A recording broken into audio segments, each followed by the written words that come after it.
Hello everyone, स्वागत है आपका हमारे चैनल पर। आज हम बात करने वाले हैं एक धमाकेदार खबर के बारे में जो फाइनेंशियल वर्ल्ड से है। हम डिस्कस करेंगे बजाज हाउसिंग फाइनेंस के रिकॉर्ड ब्रेकिंग आईपीओ के बारे में, जिसने इंडियन मार्केट में हिस्ट्री क्रिएट कर दी है। चलिए शुरू करते हैं। तो जो बड़ी खबर है वो ये है कि बजाज हाउसिंग फाइनेंस का इनिशियल पब्लिक ऑफरिंग यानी आईपीओ ने मार्केट में तहलका मचा दिया है। आईपीओ को लास्ट डे पर, जो कि कल था, 63.61 टाइम्स सब्सक्राइब किया गया। और आपको ये जानकर हैरानी होगी कि इस आईपीओ पर 3.24 लाख करोड़ की बिडिंग लगी। हाँ, आपने सही सुना, 3.4 लाख करोड़। ये अब तक का हाईएस्ट एवर बिडिंग अमाउंट है किसी भी इंडियन आईपीओ के लिए। अगर हम पिछले रिकॉर्ड्स की बात करें तो 2010 में कोल इंडिया आईपीओ का रिकॉर्ड था, जिसमें 2.3 लाख करोड़ की बिड्स लगी थी। लेकिन अब बजाज हाउसिंग फाइनेंस ने उस रिकॉर्ड को भी तोड़ दिया है। एनएससी के डेटा के अकॉर्डिंग डिमांड हर सेगमेंट से काफी स्ट्रांग थी। इंस्टीट्यूशनल बायर्स के लिए जो कोटा रिजर्व था उसको 209 टाइम्स सब्सक्राइब किया गया। नॉन इंस्टीट्यूशनल इन्वेस्टर्स भी पीछे नहीं रहे, उनका सब्सक्रिप्शन 41 टाइम्स हुआ। रिटेल इन्वेस्टर्स ने भी अच्छी खासी रुचि दिखाई और उनका पोर्शन 7 टाइम्स सब्सक्राइब किया गया। वही एम्प्लॉइज के लिए रिजर्व पोर्शन को 2 टाइम्स सब्सक्रिप्शन मिला। बजाज हाउसिंग का आईपीओ 9 सितंबर को ओपन हुआ था, जिसमें 6,560 करोड़ रेज करने का टारगेट था।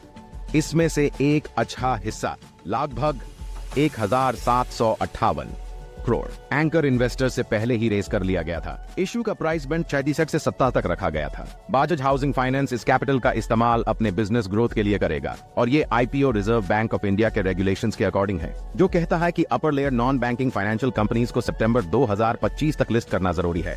लेकिन आईपीओ प्रोसेस के दौरान कुछ प्रॉब्लम्स भी सामने आई। कुछ इन्वेस्टर्स जो कि प्लेटफॉर्म्स जैसे फोन पे और जीपे का यूज कर रहे थे, उनको यूपीआई मैंडेट्स टाइम पर नहीं मिल पाए। इस वजह से काफी लोग अपसेट हुए। एक इन्वेस्टर ने तो अपने एक्स पहले ट्विटर पोस्ट में अपनी नाराजगी भी दिखाई।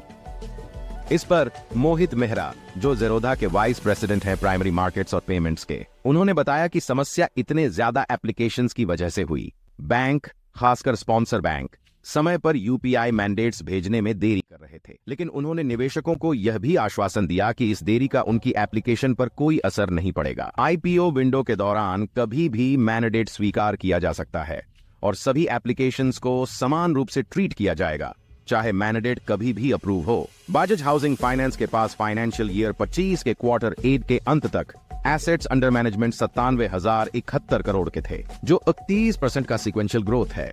और उनका नेट प्रॉफिट 483 करोड़ था, जो पिछले क्वार्टर से 5% ज्यादा है। तो ये आईपीओ इंडियन फाइनेंशियल मार्केट में एक नया बेंचमार्क सेट कर चुका है। और देखना यह होगा कि बजाज हाउसिंग फाइनेंस इस फ्रेश कैपिटल का कैसे यूज करता है अपने बिजनेस ग्रोथ के लिए। आज के लिए बस इतना ही। अगर आपको यह वीडियो पसंद आई हो तो लाइक, शेयर और सब्सक्राइब जरूर करें और बने रहें हमारे साथ फाइनेंशियल अपडेट्स के लिए।